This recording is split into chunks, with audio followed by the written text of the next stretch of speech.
welcome everybody to Preseason podcast of Season 5 of the NPL. My name is Anthony, also known as Iron Flash Gaming. Joining me tonight is none other than Dave and Fernape. Hey, what's up everybody? It's Dave Fernape here, the former coach of the Montreal Cabalions. Unfortunately, this season I'm going to have to sit it out for reasons, but yeah. We have Michael. Hey guys, how's it going? I'm Michael here, you can also call me Bage, and I'll be doing the Game of the Week this season, so yeah. We have Ver. G'day jabronis, I'm the third. I think I'm doing power rankings, pretty sure that's about it. That's the extent of my power. And last but not least, we have the NPL coach, newcomer, Gypsy King. Hey guys, what's up? It's Gypsy here. New coach of the Sydney Sharpedos, newcomers in the NPL this season, so looking forward to it.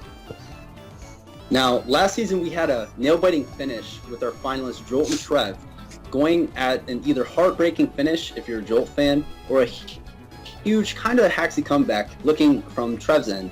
So, what were some of your guys' thoughts of the finals, real quick, of last season of the NPL? They're both bad. I mean, obviously, it really sucks to lose to Hacks in such a such an important match. I don't think there's much you can say.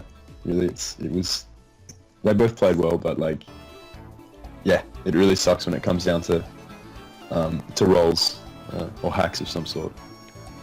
I mean, that's definitely Pokemon.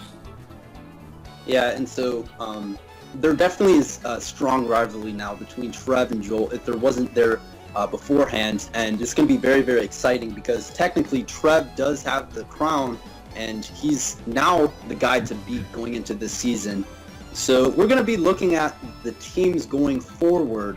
We're going to be looking at first the Braylooms, coached by Tallman. Now his team is a very, very cool team because he's rocking with a Mega Altaria, arguably the best Mega in this format, and it has very, very good typing. Another thing about his team is that he has a lot of bulk options. So the thing with Altaria is that it can go very, very defensive because it has options to calm. It has the option to Cotton Guard. Start me, it can go the Analytic Life Orb set, or it has the option to be bulky with the Natural Cure. Raikou, you can slap an AV on it, or you can slap Choice Specs, Bronzong. It can do a couple interesting things, but it's mostly a defensive pivot that kind of gets up rocks, maybe Trick Room option, and his biggest wall breakers that he has on his team are things like Darmanitan and Sneasel, and definitely looking forward to see how he's going to do this season. Next team that we're going to be breaking down is the Los Angeles Nidokings, coached by the Crobat for the win. So, Yep.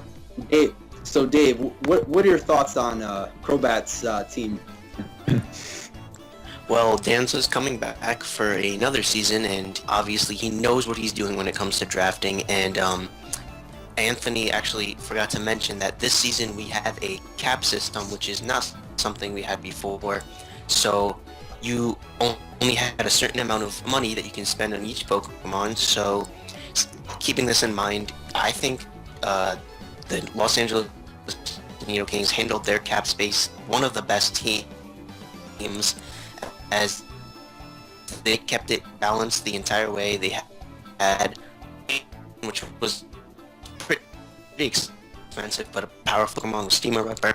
You have, I believe, 4 Pokemon that are only worth 12 cap space, which is Cabalion, Crobat, Reuniclus, and Haxorus, which are all pretty good Pokemon, solid Pokemon, and cap efficient, as well as his Mega being Mega Aggron, which is a very interesting choice, but it's better than Mega Steelix. And also just defensive Pokemon like Granbull and Hitmonlee, which could be used for defensive purposes like offensive Rapid Spin. I know that sounded unreasonable, but it's a good defensive Pokemon if you know how to use it.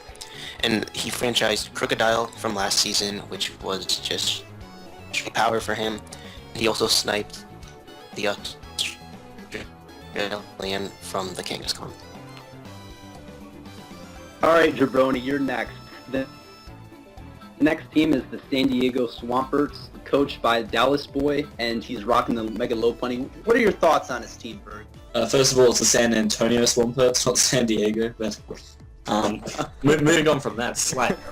One thing that really jumped out at me was he has like no defense. Like I'm looking at a Suicune, which is cool, a Slurpuff, which doesn't really count because it's cotton candy, Mawile, which is basically just a big old mouth. Other than that, he really doesn't have a solid defensive corridor. I get that he was trying to go for power. You look at his team, like offensively speaking, he could just bring Mega Lopunny, Alakazam, Keldeo, Tyrantrum, Suicune, Landorus Eye to like every one of his games this week, and probably scare the bejesus out of the people he's facing. But it's also that situation that although he has all that great offense, all it takes is a few like hyper offense breakers to shut down a few of his threats, and then he's kind of backed into a corner. I don't know if he really used his points the best. I mean, I get that he wanted Keldeo, but he already had a fighting type Mega Lopunny. He already has a water type in Suicune, so I feel like it was kind of a waste of points where he could, get rid of Keldeo, and then he has 18 points to get 2 Pokemon to finish off his team, and I would pick probably 2 defensive Pokemon. But you never know, he might be able to work with the hyper offense. I'm not the biggest fan. All right, that was very good. So we got Matty Broggs fanboy. Tell these people, what do you think about Matty Broggs' team? I mean, they have, in my opinion, the best draft. Mega Gardevoir, in my opinion, is the best Mega, and Mega Charizard X wasn't drafted, so that says a lot. Yeah, it's pretty expensive, but St. Louis, they had great picks the entire time. They were cap efficient and at the same time had incredibly strong Pokemon. They didn't have to sacrifice anything. They brought Infernape, which obviously is a superior Pokemon to everything else. They have Dragonite, which is an offensive threat. Magnezone, which can trap Steel types, which can help Mega Gardevoir a lot. Donphan, hazards and hazard removal, as well as being good defensively and not just being there sitting there like a duck so the other person can set up, is really useful in League, as well as other Pokemon like Slowbro, Druddigon, freaking picking Gengar in like the bottom 4th pick, and just other Pokemon like Excelgor to finish it off beautifully, and just an incredible team. And I can't say anything else about it. In my opinion, one of the best drafts I've ever seen, especially with a cap. Yeah, I definitely see Matty Broggs doing very, very good this season because I think he's definitely a guy to look out for. So the next team is the New York Metangs, coached by Razorleaf. Michael, what are your thoughts of the team? Well, one thing's for sure, I have no idea why I picked Octillery when he already has an Azumarill. That was just very, very weird, in my opinion. Yeah, it does give him a pretty decent special attacker, but he already has stuff like Mega Latias, he has 20th Eye, Thunderous Therian. It was just a very, very, very weird pick in my opinion, but other than that, his team is just straight up annoying when you have stuff like Hippowdon, Ferrothorn, even Skuntank to take on stuff like Cress, and even a Licky Licky, which is just an amazing cleric in my opinion. And then add on to the fact that he has these fantastic offensive mons in Scarf Blaziken, Mega Latias, Azumarill. Like, Azumarill, in my opinion, is one of the most annoying mons to deal with because of that Drum set. And then add on to one of the best wall breakers, not best wall breakers, one of the best dual dancers in the game in Thunderous Therian. It just hits so hard, and once it gets an agility up, not much outspeeds it. I don't think anything outspeeds it after an agility, other than, like, Hawlucha. I doubt he'll be able to get a boost with Hawlucha while Thunderous Therian is out. And then he does have some annoyance with a 20th Eye, like you can easily just run a Tailwind set and just come in with your Azumarill or your Blaziken and just sweep right there. And shouts to this man for also getting Regigigas. It's an annoying mon to deal with, that's for sure. It gives him a solid T-Waver, gives him another nice bulky normal type, and normal types are probably one of the most annoying types to deal with in my opinion, just because of how much utility they do provide. But yeah, it's just a very, very annoying team. Again, don't really get the Octillery pick, but that's just my opinion.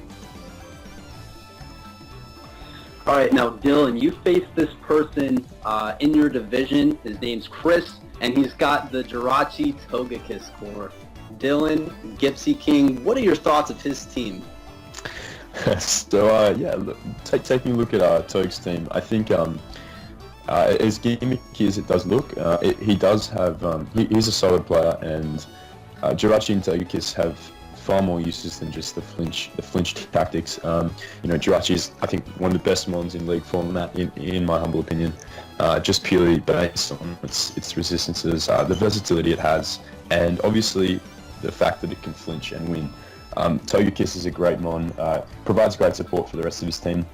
I like Mega Pidgeot as the mega choice, even if it is a bit of it's not the strongest mon, but 100% accurate Hurricanes, they're powerful. He franchised Garchomp, which I can completely understand. Garchomp is an awesome mon and so versatile. It worked out for him great last season, gives him a fantastic stealth rocker, a nice check to physically offensive mons in the form of Tank Chomp. Then he's got stuff like Hydreigon, which is just really threatening in the format. He's got, you could argue he does lack bulk on his side. Although he has Garchomp, he does have a lot of offense on his team. But again, mons like Jirachi and Togekiss can opt to go the defensive route. I am interested to see how he plays this season. He's got Breloom, which is a nice Spore user. And he's got Special Wall and Snorlax. I am predicting quite a lot of T-Wave shenanigans, maybe even T-Wave confusion with Mega Pidgeot's Hurricanes. And I'm also quite interested to see if Frogadier does work. I do like Protein Frogadier. I think it's a bit underrated. I know a lot of people have been kind of giving him a hard time for drafting it, but I do think that it has the potential to be to cause a few problems. So I'm pretty excited to see how Toad goes this season with what he's drafted. All right, now moving forward, our next team is the Phoenix Sunkern, coached by Cheeseboy. He was another team that made the playoffs and lost to Jolts and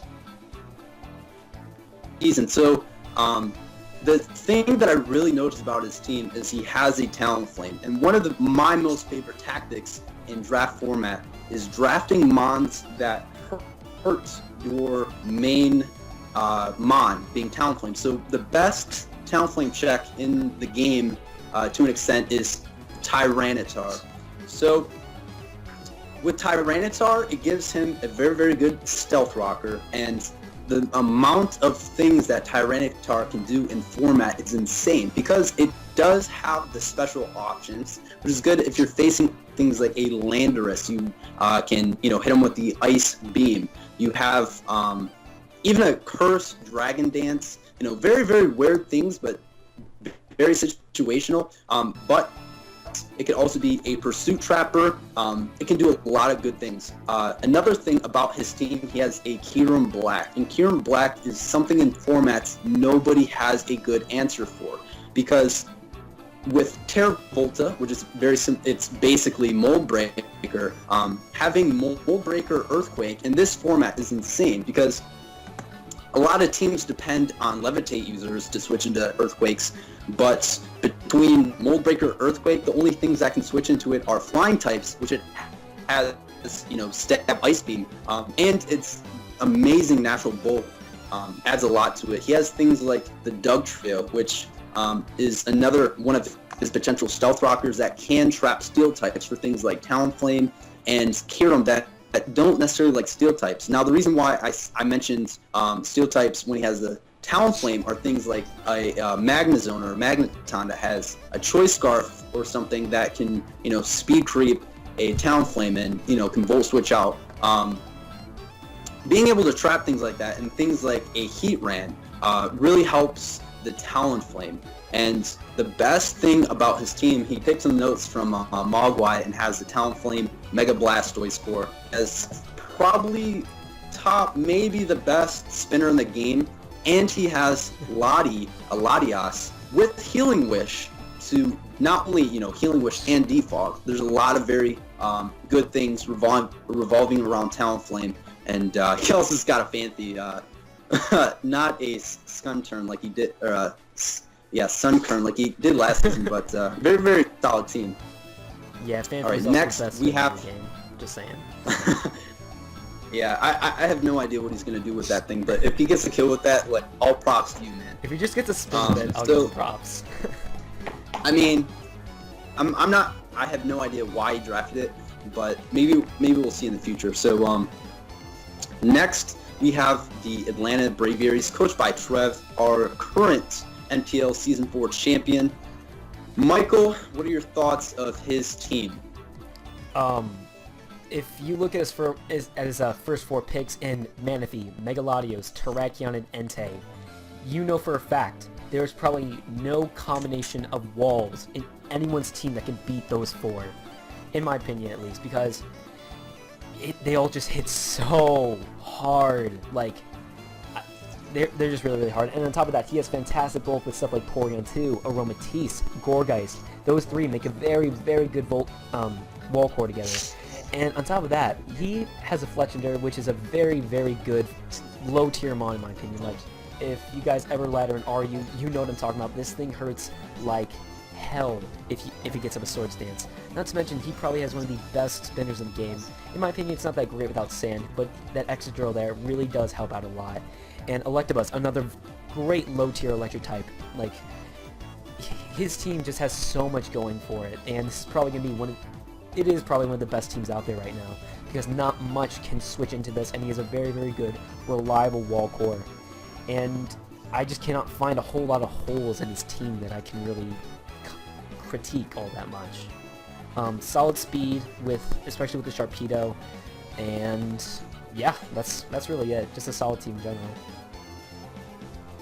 Next we have the Jersey Dweebles, coached by Cloud Envy. Bird, what are your thoughts of his team? Jersey Dweebles, you crack me up, man. Anyway,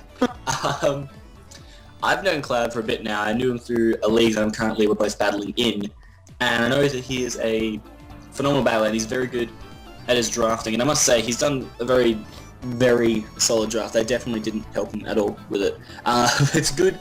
It's a really good team. I was a bit surprised that he went with Megatita. You don't really see it that much in this format, which I think is a crime, because it has like base 165 attack, access to things like Dragon Dance. It is very good, and he has really good support for a Pokemon like that. I mean, you have that 4 times fighting weakness, but he's got that Cofagrigus in there. He has Dragalge. He definitely has a lot of offensive threats, but then you look at the defensive side of things, and he still has that Rotom Wash, Sand Slash to Cofagrigus. It maybe is a little bit weak on the defensive side, but he has been known to run some pretty crazy defensive sets. I'm sure that he'll be able to make it work. Gardevoir is actually a really decent franchise pick for him, to be fair, because a lot of people don't really rate regular Gardevoir, because obviously the Mega is so good. But being able to run like Choice Scarf, Choice Specs, it actually is, like, the combination of Psychic and Fairy is actually really annoying to deal with for a lot of typings. So yeah. Very nice. Sydney Sharpedos, Dylan ended up getting the Stunfisk. I'm going to have Michael tell us, what are your thoughts of the Sydney Sharpedos? I have some notes on these. Let me just go over to those real quick. Well, first I'll just say his team is fast. Weavile, Zapdos, Mega Pinsir. Like, again, his team is just pretty annoying with, and a lot of people, sorry, let me just start from the beginning. This team is pretty annoying. Like, a lot of people don't really think much of Stunfisk when they see it, but I've seen this thing in Draft League. This thing does a lot of work, along with some annoying mons like Almamola, Whimsicott, Miltank even. Like, again, he just has that nice solid wall core, and on top of that, he has a Mew, and this Mew is not just set on defogging, as in as many other drafts that you see. He has the Zapdos that can come into defog and stuff like that. The Volturn core is lacking a little bit, because really he only really has Zapdos and Whimsicott. Not really the best Volturn core in my opinion, but other than that, it's a decent team in my opinion. He has a lot of offensive pressure with stuff like Metagross, Weavile, but that's just physically offensive. In terms of specially offensive, he doesn't have that same pressure. He has the Kadabra, he has a Mew, but Mew would need a nasty plot up and waste a turn.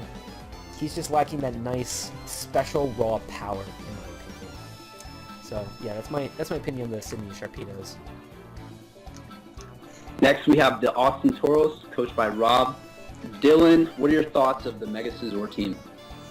Yeah, so the Mega Scizor team, I do think Mega Scizor is a pretty great Mega. I think it needs the proper support though to function well, and he does have the Arcanine, which is a nice check to usual Mega Scizor switch-ins.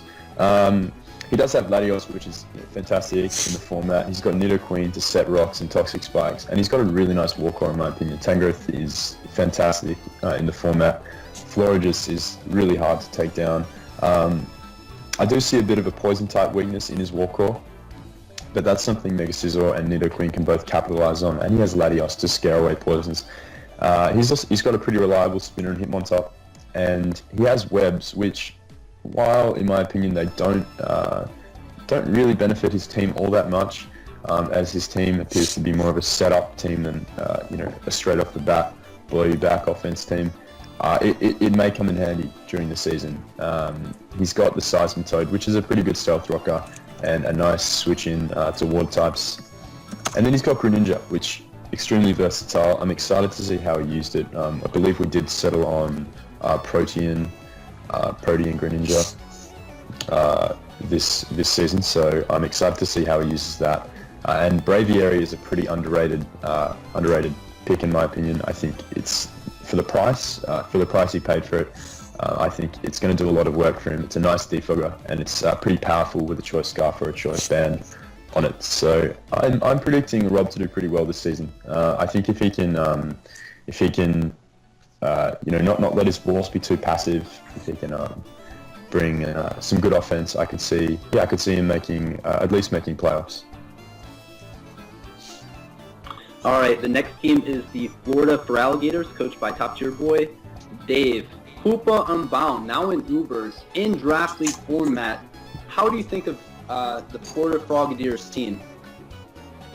Well, I personally faced Hoopa U on Fog's team last season, and the Colorado Avalugs. It was a threat, but if you out-predict it, it's done. If you get it paralyzed, it's just done.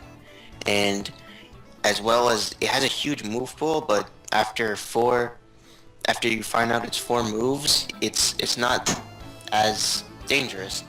But Florida drafted a great team to support it, such as Mega Manectric, which can Volt Switch and get in Hoopa safely, or not safely, but in a good time. Clefable, which is just fat. Skarmory, likewise fat. Digger's Beak can just hit hard. Superior, I personally use Superior, and I did not like it at all. It almost swept Togue, but a 50-50 stopped that.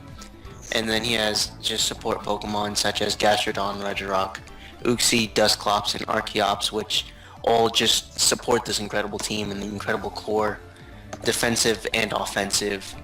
And honestly, probably going to be, in my opinion, the rookie coach of the year. All right, so next we have the Detroit Lightbird. He has probably the most unique mon, being Beautifly. No idea what he's going to do with that other than Quiver Dance. I'm not sure if it gets Baton Pass. But, Bird, what are your thoughts of Heatran, Thundurus, Gliscor, Mega Glade? I think he has a lot of very, very good picks. Beautifly obviously is a bit of a weird one, but I think it was just more of his budget, and he just wanted something cool there at the end. But I think he has a very solid Rapid Spinner in Tentacruel. He has a lot of good Stealth Rock setters, being Celebi, Gliscor, and Heatran. Thundurus Incarnate is always very, very difficult to deal with. I like that he actually has some pretty decent cores. He has easy ways to support the Celebi too, which is great because Celebi has that 4 times bug weakness obviously. And I think Conkeldurr for 15 points is very, very underrated as a pickup in this kind of format. It can be incredibly versatile and really hard to wall. So I think he's actually got a pretty decent team there. All right. Next we have the Boston Bidoofs, coached by the Bidoofs. Dave, what are your thoughts of the Mega Beedrill team? It's definitely an interesting team, but it also has good reliable Pokemon such as Landorus T and Goodra, which have always been good. I used Mandibuzz one time and had more kills than Mega Charizard X, which is great. We've obviously seen the success that Doublade has had with Trev, and even if he has Pokemon such as Chandelure and Hawlucha, which in the past haven't been used too much, he also has Gothitelle, which is one of the most annoying Pokemon, and honestly everybody wanted Shadow Tag banned. But because of the cap, we kept it, and it's just expensive. But smart management with the cap basically put him in a position where, yeah, he might not have gotten the best mega, but saving that cap space obviously let him build a team that's good both defensively and can have offensive momentum. And even if I don't think that the Boston Beatles will be a top team this season, obviously they're not going to be something to be scoffed at. Now, Dylan, you faced this guy in March Madness, and he ended your campaign. He is Rizzi Powell, and he has the Mega Metacham team. What's going on with him this season, man? Well, man, when I look at Rizzi's team, I see straight power. You know, his first 4 picks, just very destructive. I think Bishop is really underrated in the format. As much of a hard time as people give it, I think it's a really good choice. It provides decent stealth rocker, but Bishop in standard play is destructive, and there's no reason why you can't bring a standard Bishop to League and see it succeed. I've had good success with it when I've brought it to League, and he's got the likes of Scolopede to baton pass the Mega Metachan. He's got Mamoswine, whose dual stabs are just destructive in the format.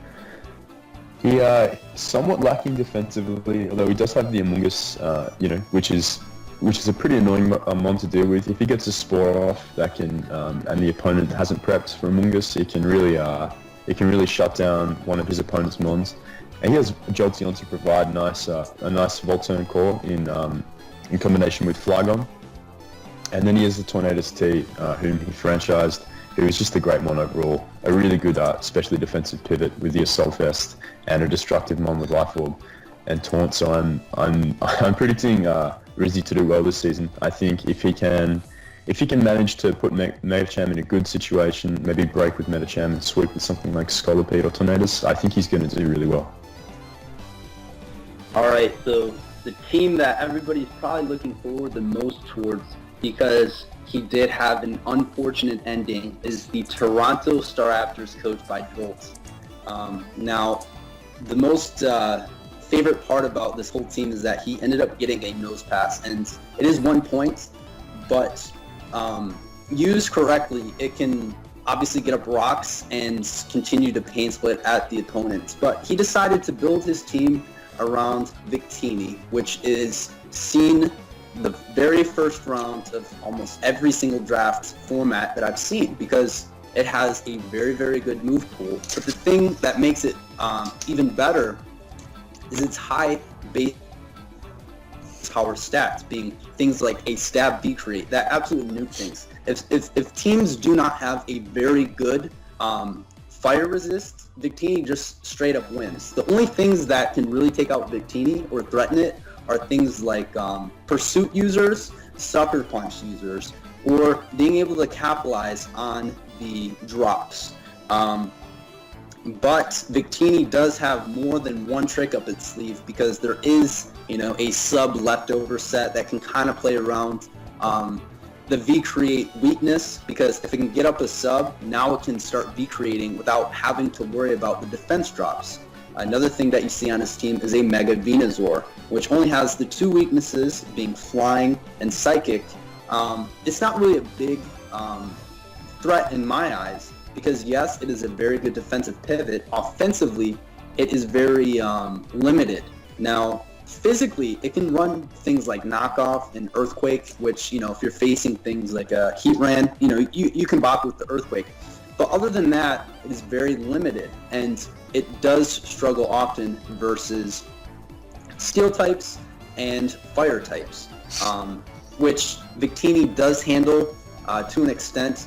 But if you see a thing like Talonflame, Mega Venusaur is kind of set up fodder, and another mon that is kind of set up fodder as well to Talonflame is Sylveon. But the thing that Sylveon does bring to his team is, if his Mega Venusaur ends up getting burned, or his Victini is bulky and he needs it for a defensive pivot, he does have Wish Protect support with the Sylveon. And if the Victini gets Thunder Waved, it does have the Heal Bell. And Empoleon's there because the weaknesses were more of a kind of a Mega Gardevoir weakness if it didn't have, if it's running Hyper Voice for Stab, it's probably running Psyshock for Mega, or Psychic for Mega Venusaur, maybe like Shadow Ball for Victini. It forces things like Fairy types to run a lot of different coverage. Now, another thing that I see a little bit problematic with this team is that he does have 2 default users, being Empoleon and Salmons, but if you do face Defiant users, it's going to be very hard for you. For example, if you face a Braviary, it's going to be very scary to use, default Salmons and then give Braviary a boost. Now, he does have a Mon like Ditto, which Ditto's exact job was to, if a Mon wanted to set up in Mega Venusaur's face a defensive Sylveon's face, if it's not, too offensive, then he brings the Ditto in and kind of counter sweeps. So it really forces the opponent to really think when they want to set up, if setup's even an option for them. And he's definitely, if not the guy to beat, really good guy. And that's gonna wrap up the team's analysis. The next thing that we have going on here are bold predictions. All right, so this is where we get fun, guys. So my bold prediction is that Gypsy King would actually get at least 8 static pairs. So for example, he has a Stunfisk and a Zapdos, and if you touch them, you get paralyzed. It's a 30% chance 100% of the time. I'm gonna say at least 8 times. So if you guys have any bold predictions, what do you guys got? Alright, my big one is with Danza. I think that his Mega Aggron is actually going to get more kills than his Volcanion by the end of the season. Yeah, I wouldn't be surprised to see that happen, actually. Hopefully Danza can prove us wrong, but I'm backing that prediction up. My prediction is that Stunfisk and Beautify are both gonna have like 5 kills because people are bad. Definitely the Stunfisk. And they're all gonna be so underrated. They're Yet so good. It's so good. Like I'm a all huge fan of the kills are gonna be against. Every single kill will be against Maddie. Now, interesting. A very, very interesting game right off the bat is Jolts and Trev, who were the finalists, right back at it week 1. So that's going to be a very, very exciting match. So my bold prediction on that one real quick is that Jolt's going to lose to Hacks. Hopefully we get to see that. Just to continue to add salt on the wound. That would be very, very funny. Trev only wins by hacks. He does still know what he's doing, and having that, I mean, when you sell your soul like that, like there's no other explanation, man. And okay, I don't know. You want to hear this? All right. So I had a match versus him, right? Okay, so I made my teammate showdown and everything, and of course the NPL was mad impatient, so they rushed me to make my team, and I made it, and I was ready, and I was playing Trev, and halfway through, we're at the final stretch, and so looks like my Slowbro doesn't have Regenerator. It has like own tempo or something, because yeah, that's the ability I wanted, and so I go for Earth Power with my Nidoking, and it does like 5% because I realized I don't have Sheer Force, but I still brought it to a 1 Pokemon differential loss. So that's just shows you Trev's enormous luck. Yeah, I mean that's when you don't, that really shows you like you need to prepare to make sure your mons are correct, because if you're playing on Wi-Fi or Showdown, some of the things that happen on Wi-Fi is you really got to pay attention to the happiness. If you're using a Mega Lopunny, a Pinsir, a this or that depends on things like return and its happiness. That can be kind of hard to check. You want to make sure everything's good. So if your win condition is Sheer Force Nidoking and you bring Poison Point or whatever you brought, you don't want to have those careless mistakes. It also shows you need to be lucky. Yeah, that too. So we're going to be going our final thoughts. Oh, wait. So, I'm sorry, but do you mind if I say bold prediction real quick? Yeah. What do you got, man? So Sandslash from the New Jersey Dwebbles is going to get double-digit kills this season, just because Sand vs. Sand Slash hits so hard. So that was Double digits. Okay. So that was Double digits, man. Dude, My prediction. I have something else. Maddie is gonna make the playoffs, and he's gonna play his games, and he's gonna make it, and then he's gonna ask me, as he normally does, for thumbnails and like a playoff video and all of this hard work, and then this man's just gonna not upload his video.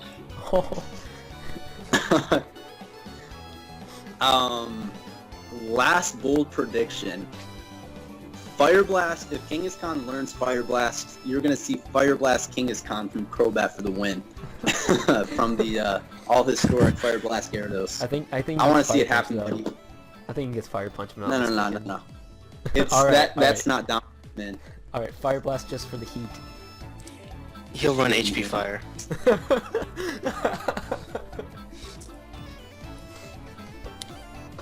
Alright, so we're gonna have our closing thoughts. If anybody has any final stances on who do you think is going to win the finals, how are certain season, how is the season going to go? Is there any rivalries we might expect in going forward? So what do you guys got?